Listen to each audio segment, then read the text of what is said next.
Some of the most dangerous things people take from you do not look dangerous at first. It is not always betrayal. It is not always disrespect in its obvious form. Sometimes it is just one more favor, one more interruption, one more demand for your patience, your time, your energy. And if you are not careful, those small moments begin to shape your life. They teach people that you will always be available, always be understanding, always be willing to give a little more of yourself away. But this is how self-respect is often lost, not in one dramatic moment, but in quiet patterns repeated over time. Stoic wisdom reminds us that peace begins where boundaries begin. Protecting your time, your inner balance, and your emotional space is not selfish. It is how you stop abandoning yourself just to keep everyone else comfortable. And in this episode, we are going to talk about 10 things you should never give people, even if they ask. Number 1.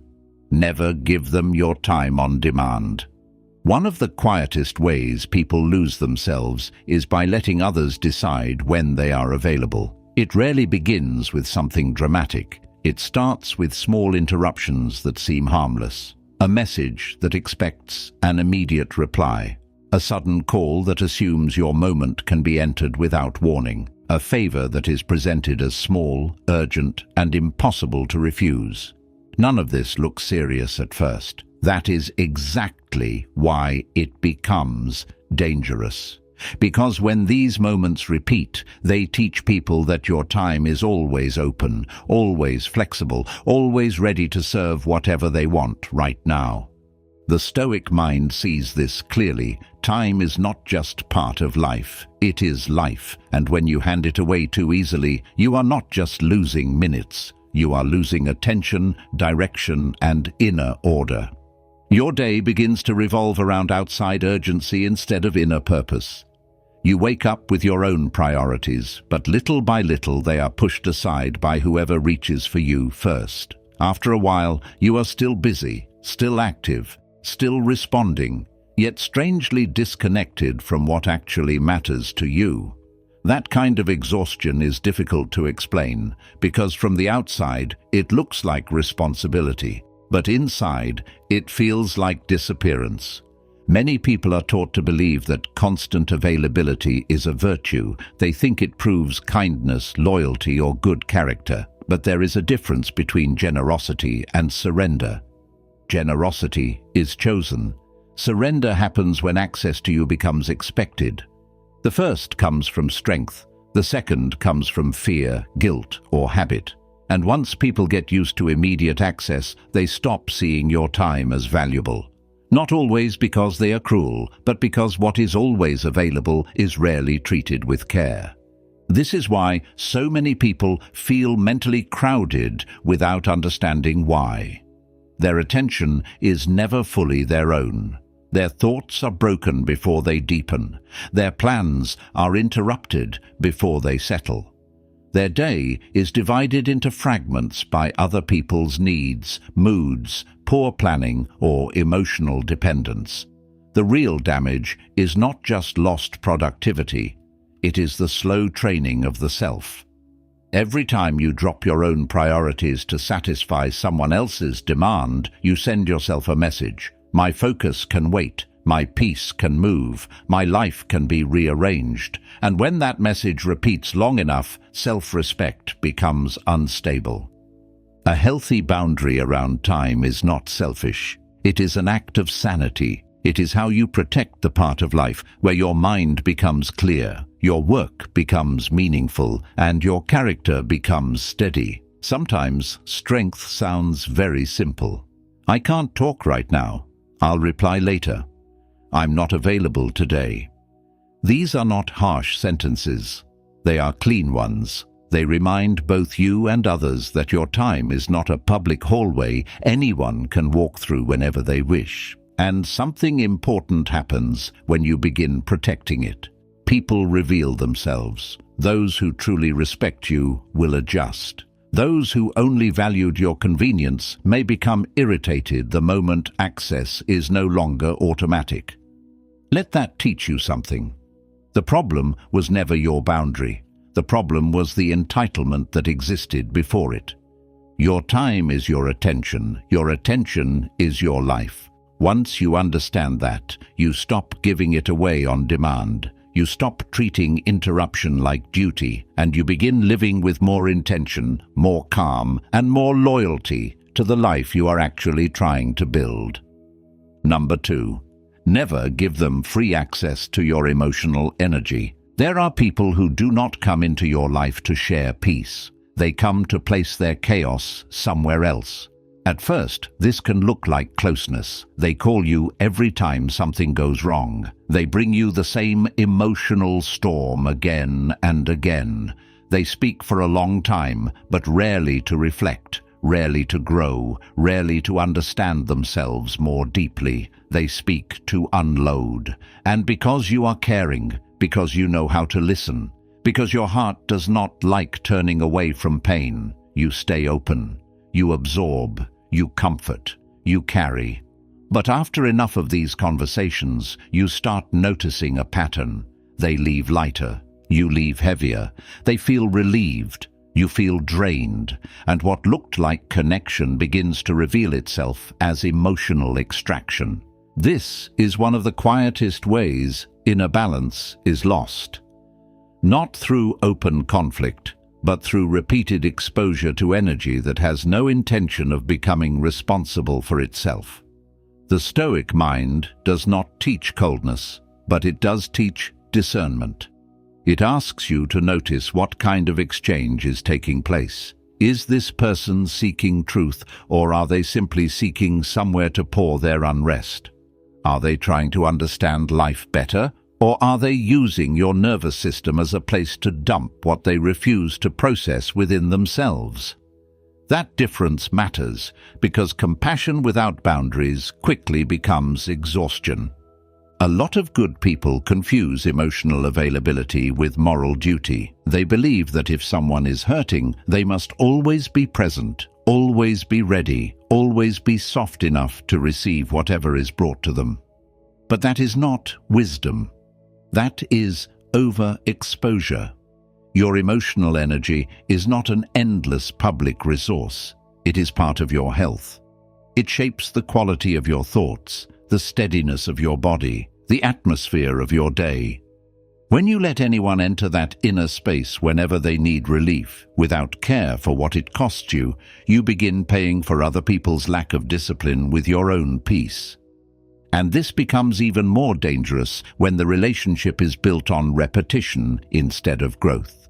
Some people do not really want help. They want access. They want a familiar place where they can rehearse the same pain, repeat the same story, avoid the same responsibility, and leave feeling temporarily soothed without ever changing. In those moments, your listening is no longer healing them. It is supporting a cycle. You become part of the machinery of their emotional avoidance. That may sound harsh, but it is often true. When someone constantly empties themselves into you, but never works to become lighter on their own, your kindness is no longer serving life. It is serving dependence. This is why you must learn to protect the emotional door, not just the physical one. Not every conversation deserves full access to your heart. Not every person who is distressed deserves unlimited entry into your inner world. There is a calm and necessary difference between being compassionate and being available for emotional dumping. One comes from strength, the other creates depletion. Sometimes the wisest thing you can do is listen briefly without letting yourself be pulled under. Sometimes care sounds like, "I'm sorry you're dealing with this, but I'm not in the space to hold it right now." Sometimes maturity means refusing to become the place where unmanaged emotions are dropped every single time life becomes uncomfortable for someone else. And when you begin doing this, something important becomes clear. The people who truly value you will not only want your comfort, they will also respect your capacity. They will notice when you are tired. They will sense that care must move both ways. But those who were only using your calm as a container for their confusion may react badly when your openness is no longer automatic. Let them react. Their disappointment is not always proof that you became unkind. Sometimes it is only proof that they had become too comfortable consuming what was never meant to be free. Your peace is not selfish. Your emotional steadiness is not selfish. The energy you need to think clearly, sleep deeply, speak gently, and remain rooted in yourself is not something you should hand away just because someone else refuses to build that stability within their own life. You can love people and still limit their access. You can care and still step back. You can be warm without becoming absorbent. And that may be one of the deepest forms of self-respect, learning that not every burden placed near you is yours to carry, and not every person in pain is entitled to make your inner life their place of relief.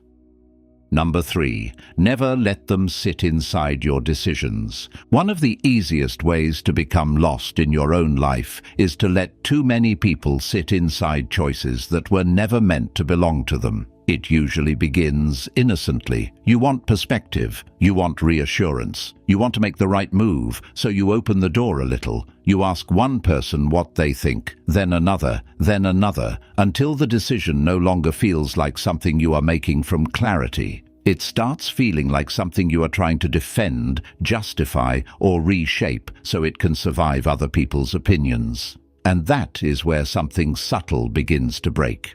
Because the more voices you invite into your inner process, the harder it becomes to hear your own.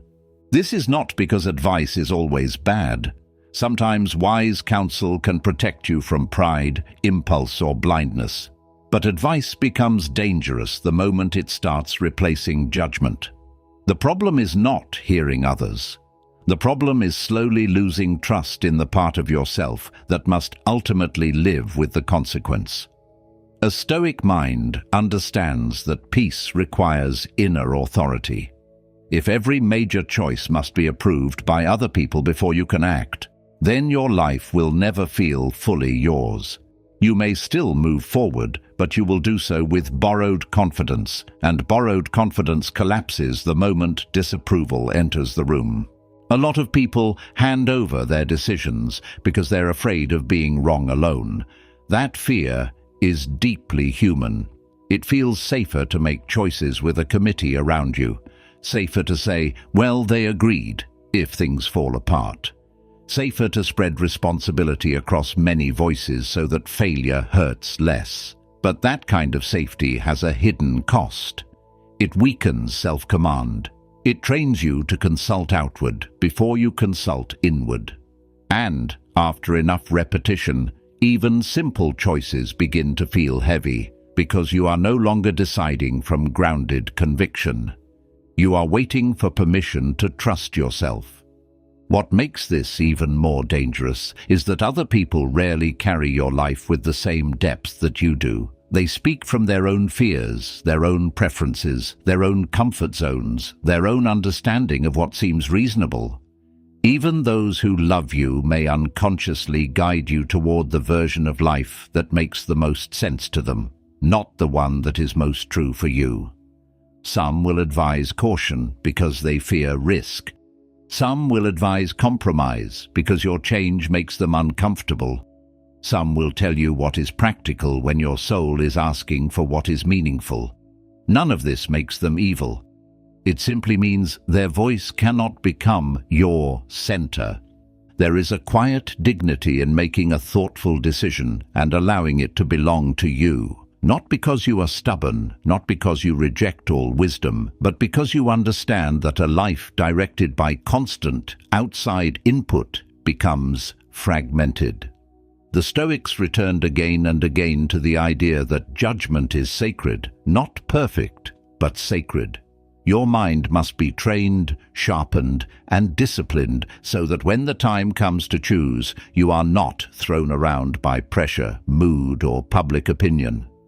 That kind of steadiness cannot grow if every decision is turned into a group discussion. Sometimes the most mature thing you can do is keep a decision private until it is ready. Not every move needs commentary. Not every desire needs to be exposed while it is still forming. There are choices that grow stronger in silence, because silence protects them from unnecessary doubt. The moment you place a tender decision in too many hands, it becomes vulnerable to confusion. A path that felt clear can suddenly feel crowded. A direction that felt alive can begin to feel uncertain, not because it was wrong, but because too many people touched it before it had roots. And this is why protecting your decisions is really about protecting your inner clarity. Listen carefully when wisdom appears. Learn from people who have earned your respect. But do not let your life become so open to influence that you forget who must walk it. At the end of the day, you are the one who will wake up inside the result. You are the one who will carry the regret if you betray yourself. You are the one who must live with the quiet knowledge of whether you chose from truth or from pressure. So let others offer light, but do not hand them the wheel. A calm life requires many things, but one of them is this: the courage to let your decisions remain your own. Number 4. Never reward disrespect with silence. There is a kind of silence that comes from wisdom, and then there is a kind that comes from fear. From the outside, they can look almost the same. In both cases, a person says very little. In both cases, there is no dramatic argument, no raised voice, no visible fight. But inwardly, they are completely different. One silence is chosen because the moment is too small to deserve your peace.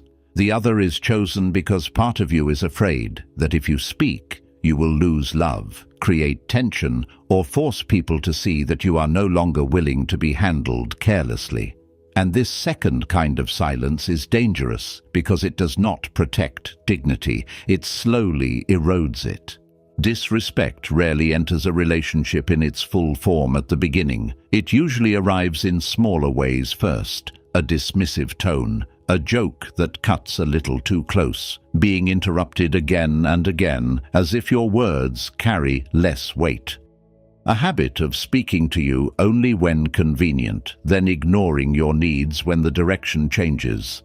These moments can seem minor when viewed one by one, and that is why many people stay quiet. They tell themselves it is not serious enough. They do not want to look sensitive. They do not want to make everything into a problem, so they swallow it. They let it pass. They keep the peace. But what they do not always see is that repeated silence does not only end the moment, it teaches the other person what they can keep doing.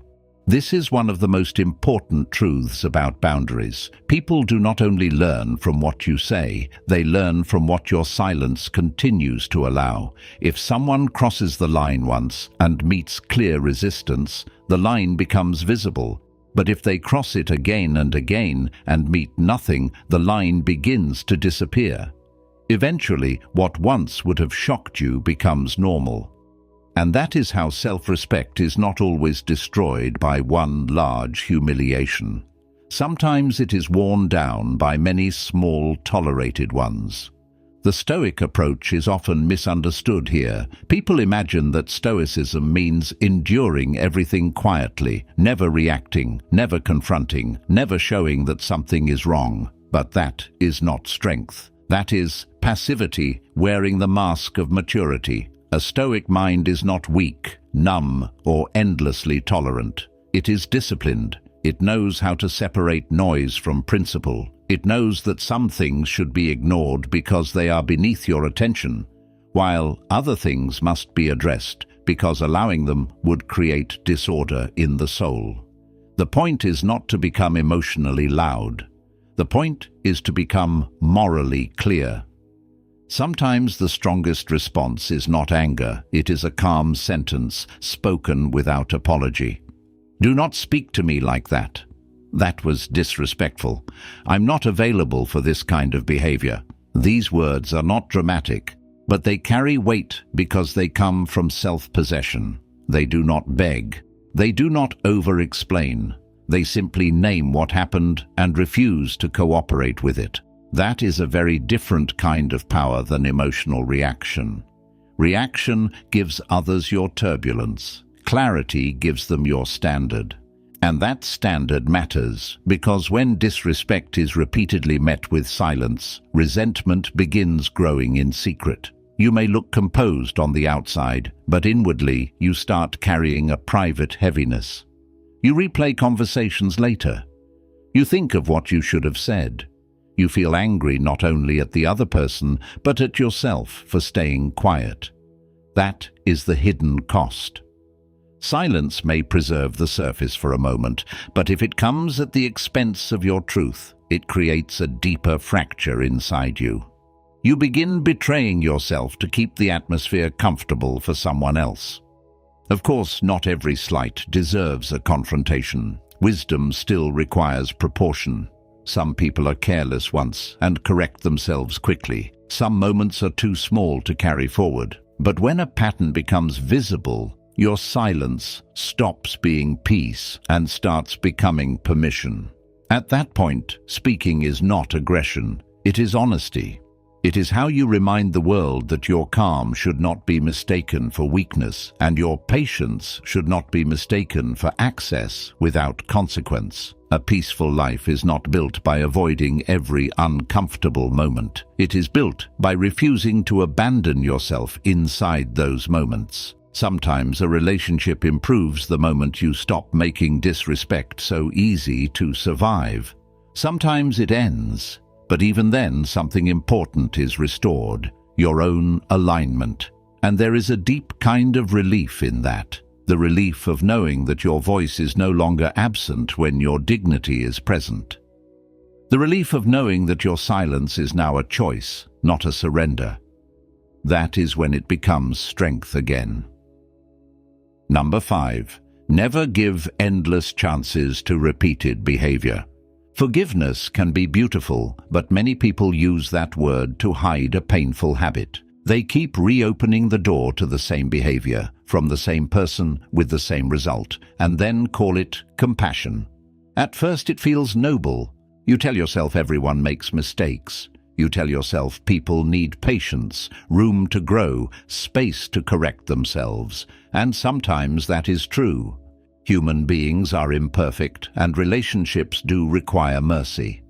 But there is a difference between mercy and self-betrayal. There is a difference between allowing one honest mistake and continuing to offer access to someone who has already shown you that your pain does not change their pattern. This is where many good-hearted people get trapped. They do not suffer because they cannot see what is happening. Often they suffer because they can see it clearly and still feel guilty for responding to it clearly. They notice the same disrespect, the same manipulation, the same broken promise, the same emotional carelessness, and yet a part of them keeps whispering, maybe this time will be different. Maybe they understood now. Maybe I just need to be more patient, more understanding, less rigid. But when behavior repeats without real change, another chance does not come from love anymore. It comes from reluctance to accept reality. The Stoic mind is grounded in reality before comfort. It asks a simple question: what is actually happening here? Not what was promised, not what was explained, not what you hope is hidden beneath the behavior. What is the pattern? Because patterns tell the truth more honestly than apologies do. Anyone can feel regret in a moment. Anyone can say the right words when consequences finally arrive. But the deeper measure of character is repetition. What does this person do once the emotion passes? What returns when life becomes inconvenient again? If the same wound keeps arriving through a different apology, then the lesson is no longer about their confusion. It is about your willingness to keep standing where the wound can reach you. That is the hard part. People often imagine that strength means being hard, quick to cut people off, quick to judge, quick to close the door forever. But real strength is quieter than that. It does not rush. It observes. It gives space where space is deserved, yet it also refuses to lie to itself. And one of the deepest lies a person can tell themselves is this: staying open to repeated harm proves I have a good heart. No, it may only prove that you are afraid to disappoint others with the truth of your boundary. Some people do not change because they said sorry. They change because they accepted responsibility deeply enough to become different. That difference can be felt. It has weight. It shows up in effort, in consistency, in humility, in altered behavior over time. Without that, endless chances only create a soft environment where accountability never fully lands. You may think you are being kind, but in reality, you may be teaching the other person that remorse is enough to regain access, even when respect never truly improved. And at the same time, you are teaching yourself something dangerous too: that your hurt is negotiable, that your peace can be postponed, that your trust can be renewed without evidence. There comes a moment when another chance is no longer generous. It becomes expensive. Expensive to your nervous system, expensive to your sleep, expensive to your self-respect. You begin carrying vigilance where there should have been ease. You begin preparing for disappointment while pretending to believe in change. And that inner split is exhausting. Part of you wants to protect yourself. Another part keeps trying to preserve the relationship at any cost. The Stoics would remind us that inner conflict grows whenever we resist what reality has already shown us. This does not mean you must become bitter. It does not mean you must hate the person, punish them, or make a spectacle of your withdrawal.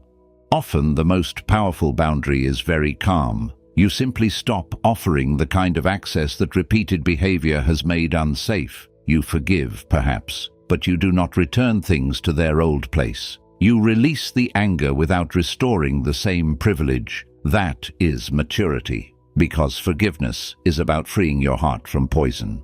Continued access is about trust, and trust cannot live on hope alone. A peaceful life requires remembering that not every relationship should be carried farther than the truth can support. Sometimes love becomes wiser when it stops excusing patterns. Sometimes self-respect appears in the simple decision to believe what has been shown more than what has been promised. And sometimes the kindest thing you can do, both for yourself and for the other person, is to let consequences speak where your endless understanding once did. That is not cruelty. That is clarity. And clarity is often the moment real peace begins. Number 6. Never explain every boundary you set. One of the quiet mistakes people make when they finally begin protecting themselves is this: they feel the need to explain every boundary until it sounds acceptable to the other person. They do not just say no. They build a case for it. They justify it, soften it, decorate it, and wrap it in so much reasoning that the boundary starts losing its shape. And the more they speak, the more the other person begins to feel invited into a negotiation. That is the trap. What began as a clear limit slowly turns into a discussion about whether your limit is reasonable enough to deserve respect. This happens because many people are not afraid of setting a boundary. They are afraid of being misunderstood for setting one. They want to be seen as kind, fair, mature, and emotionally intelligent. So instead of saying, "I'm not available for that," they keep going. They explain their stress, their schedule, their history, their feelings, their intentions, their exhaustion, hoping the other person will not take it personally. But in trying so hard to make the boundary painless for someone else, they often make it weak for themselves. A clear no becomes a long emotional defense, and once that happens, the focus shifts. It is no longer about your standard. It becomes about whether the other person agrees with your reasoning. The Stoic mind understands something simple and powerful. Not every boundary requires permission to exist. Some things are true because they protect your peace, your dignity, your time, your inner order. That is enough. You do not need a courtroom argument every time you decide what is and is not allowed near your life. In fact, over-explaining often reveals inner uncertainty. It tells the other person, without meaning to, that if they push hard enough, question enough, or make you feel guilty enough, the line might move. And for people who benefit from weak boundaries, that is all the opening they need. There is also another cost to constant explanation. It drains you. Every time you rehearse your reasons in detail, you are forced to mentally relive the burden that made the boundary necessary in the first place. You keep revisiting what hurt you, what exhausted you, what crossed the line, as if your pain must be translated perfectly before it earns the right to be respected. But healthy relationships do not require endless defense of basic self-respect. People may not always like your limit, but they should still be able to recognize that it is yours to set. This does not mean you must become cold or abrupt. Calmness still matters. Tone still matters, wisdom still matters, but calmness is not the same as explanation without end. Sometimes the strongest boundary is the shortest one. That doesn't work for me. I'm not doing that. I need space. I won't continue this conversation. These are complete sentences. They are not cruel. They are not dramatic. They simply refuse to turn self-protection into a debate. And that refusal is important because some people do not listen to explanations in order to understand you. They listen in order to find the weak point in your language.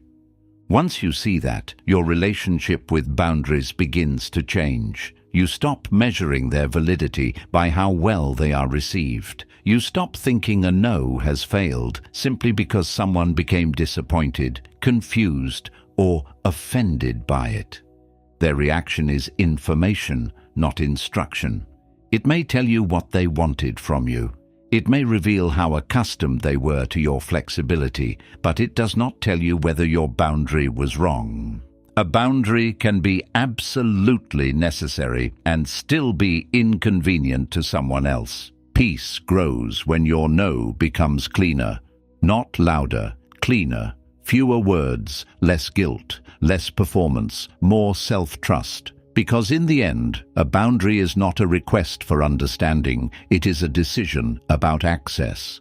And when you understand that, you stop explaining yourself as if your limits must earn approval before they can become real.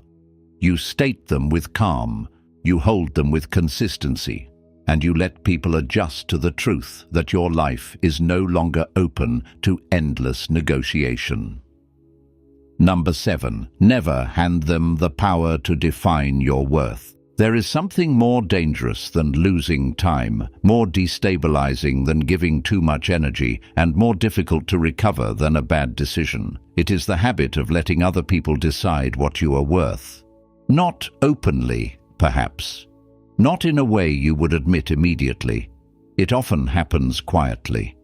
You begin watching how they respond to you, how much attention they give you, how warmly they speak to you when you succeed, how differently they treat you when you disappoint them, how quickly they return when you are useful, and how distant they become when you are not.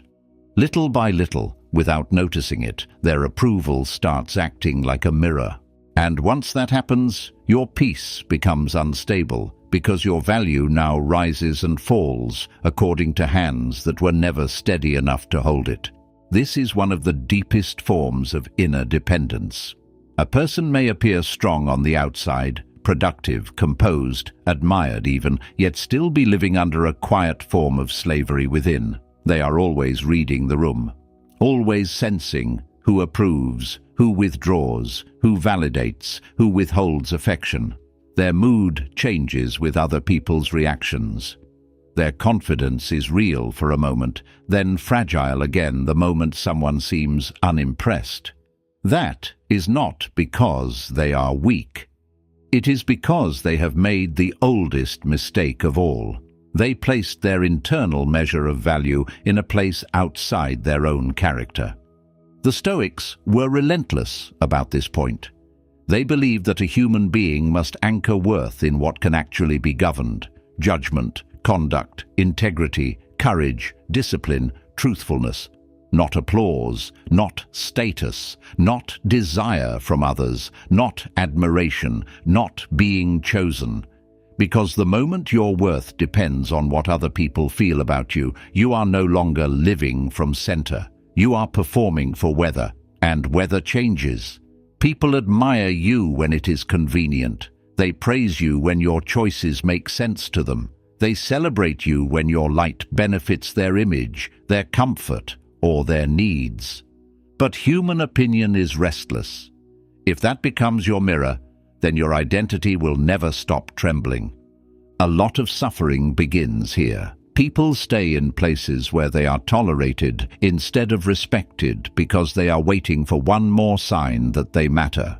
They overgive in relationships because being appreciated has started to feel like proof of existence. They become smaller, softer, more agreeable, more available, not because that is their true nature, but because they are terrified of losing the approval that has quietly become their source of emotional oxygen. And the tragedy is that the more you depend on external validation, the easier it becomes for others to shape you. Whoever controls your need for approval begins controlling your behavior.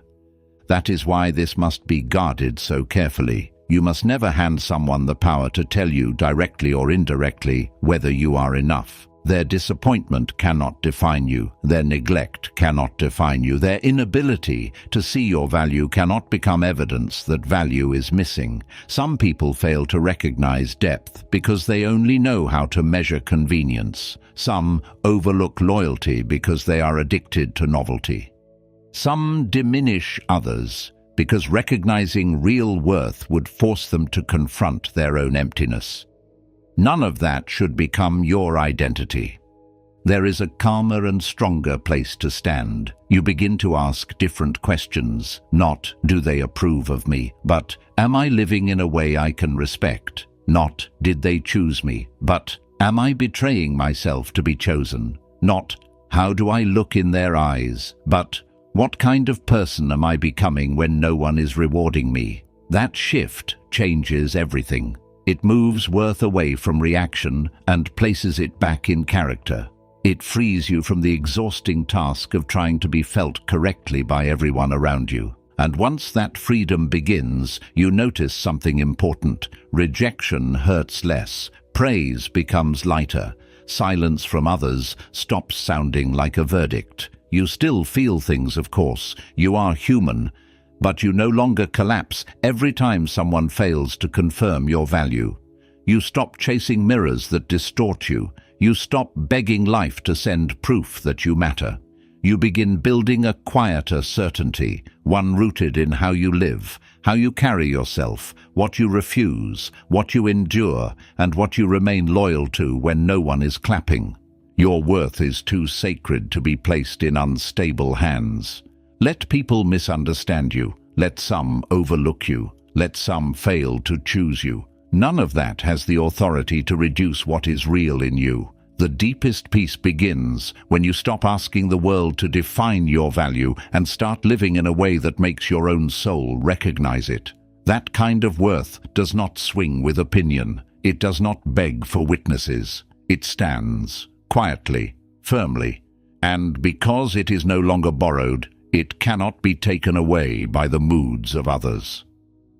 Number 8. Never expose your healing before it is strong enough.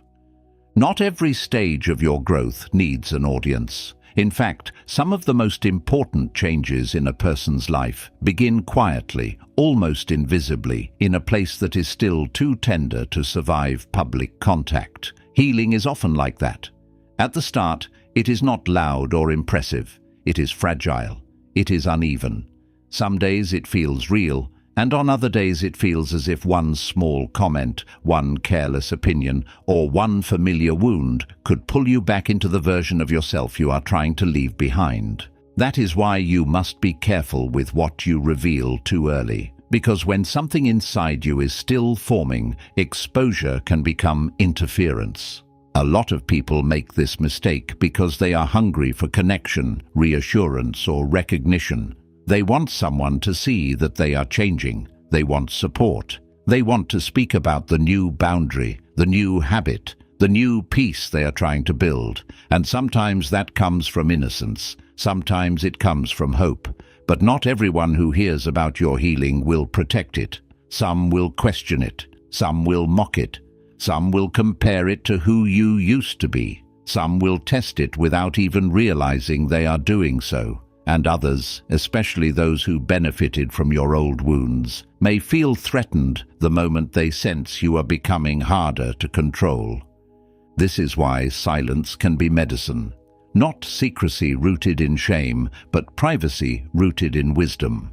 The Stoic mind understands that what is still weak must often be guarded until it develops strength. If you are learning to leave a toxic pattern, you do not need everyone commenting on your progress. If you are rebuilding your self-respect, you do not need people who only knew your brokenness reminding you of who you used to be. If you are learning how not to return to old emotional habits, you do not need your unfinished healing placed in rooms where doubt, projection, and unnecessary opinions can reach it too easily. There is also another danger in exposing your healing too early: the pressure to perform it. The moment your private growth becomes public, you may start feeling that you have to look stronger than you are. You may begin speaking like someone fully healed, when, in truth, you are still trying not to collapse in old ways. That pressure creates distance between your real process and the image of progress you feel expected to maintain. And once that happens, healing can become theater. You start trying to appear transformed instead of allowing transformation to happen at its own pace. Real healing rarely moves in a straight line. It has hesitation in it. It has setbacks. It has moments of clarity followed by moments of grief. It has quiet days where nothing seems visible, yet something deep is still being repaired beneath the surface. That process needs gentleness, not an audience. It needs space where you can be honest, inconsistent, and human without feeling observed. Some of your most sacred growth will happen in silence, not because it is weak, but because it is still becoming stable enough to live in the world without collapsing under outside pressure. And this is where self-respect becomes part of recovery. You begin asking yourself a different question, not who should know what I'm going through, but what part of me still needs protection. Sometimes the healthiest thing you can do is keep your healing close until it has roots. Let people see the fruit later. Let them notice the calm in your voice, the distance in your old triggers, the steadiness in your choices. But do not rush to reveal the seed before it can survive the weather. Not every change needs to be announced while it is still vulnerable. There is no shame in guarding your becoming. You are not hiding because you are false. You are protecting what is unfinished because it matters. A peaceful life requires knowing that not everything precious should be exposed in its earliest form. Some things must be carried quietly until they are strong enough to stand without defense, and healing is one of them. Give it time, give it privacy, give it the dignity of growing without interference. Then, when it is ready, it will no longer need to be explained. It will be visible in the way you live. Number 9. Never feel guilty for choosing yourself. One of the most difficult things for a good-hearted person to learn is that choosing yourself will often disappoint people who had quietly become comfortable with your self-neglect. They liked your kindness when it was easy to access. They praised your patience when it cost you sleep, energy, and peace.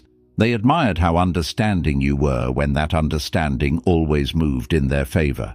But the moment you begin protecting your time, your mind, your emotional balance, something changes. What they once called kindness, they may now call distance. What they once benefited from, they may now accuse you of withholding. And if you are not careful, you will mistake their disappointment for proof that you have done something wrong. This is where guilt becomes a trap. Not healthy guilt, the kind that appears when you have truly acted against your values, but false guilt, the kind that shows up the moment you stop overextending yourself for the comfort of others. It whispers that you are selfish for needing space, selfish for saying no, selfish for not answering immediately, selfish for refusing to carry what was never yours.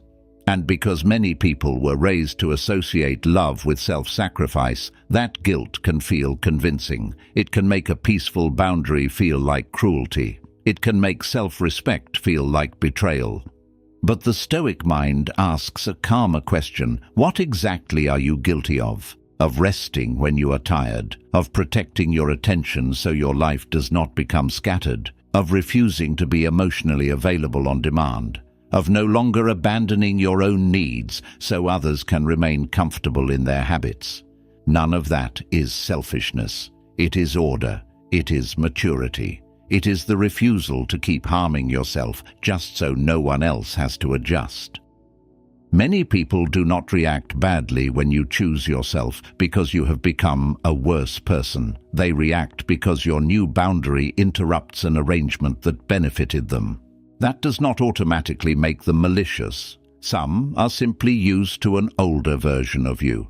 They learned to rely on your over-availability, your softness, your willingness to absorb inconvenience without complaint. So when you become clearer, calmer, less reachable in unhealthy ways, they feel the loss of access. And rather than admit that, they may try to make you feel guilty for changing. This is why guilt must be examined carefully. Not every uncomfortable feeling is a moral warning. Sometimes it is only the emotional residue of an old pattern breaking. Sometimes it is what happens when your nervous system is still adjusting to a healthier standard. You are not doing something wrong just because it feels unfamiliar. You are not failing people just because they no longer get the same version of you that once came at your own expense. Growth often feels uncomfortable before it feels clean. There is a quiet form of courage in allowing others to be disappointed by your boundary without rushing to rescue them from that feeling.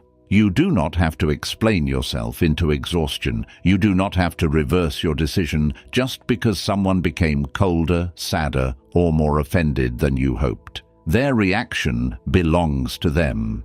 Your responsibility is to remain honest, measured, and loyal to what protects your peace. That is enough.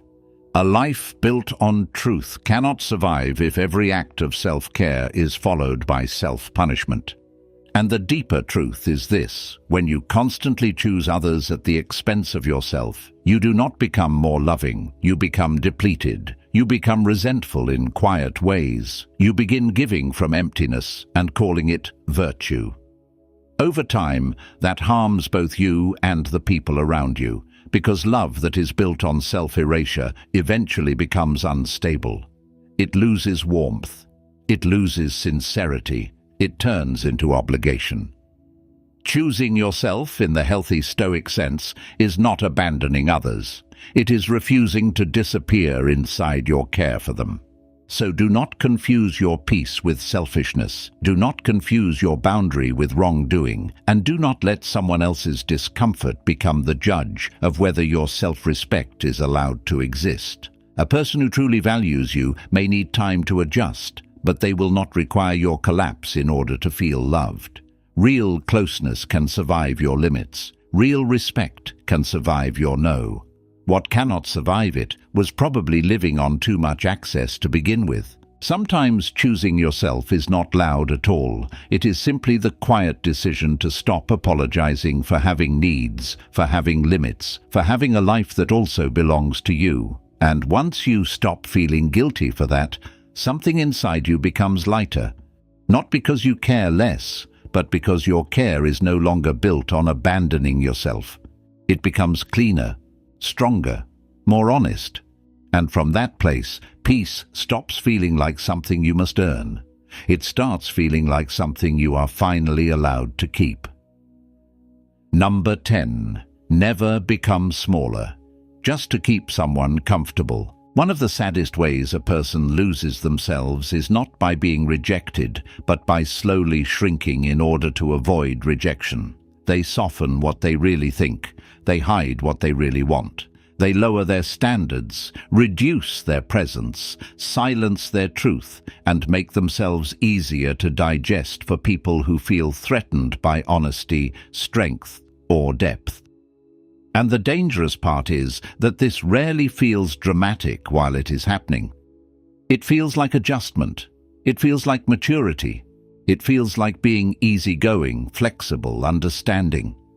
But after a while, something inside begins to ache because you realize you are no longer being loved as you are. You are being tolerated in the smaller shape you created to make others feel safe. This happens in families, in friendships, in romantic relationships, at work, almost everywhere. A person notices that their confidence makes someone uncomfortable, so they start dimming it. They see that their standards are called difficult, so they begin lowering them. They realize that speaking directly creates tension, so they become vague and quiet. Little by little, they adapt themselves around the fragility of others, until their whole way of being becomes organized around one hidden question: how can I stay acceptable here? And once that question takes control, peace becomes impossible. Because peace does not grow where self-betrayal is constant. The Stoic mind sees dignity as something inward before anything outward. It is not about appearing powerful. It is about remaining aligned with what is true in you.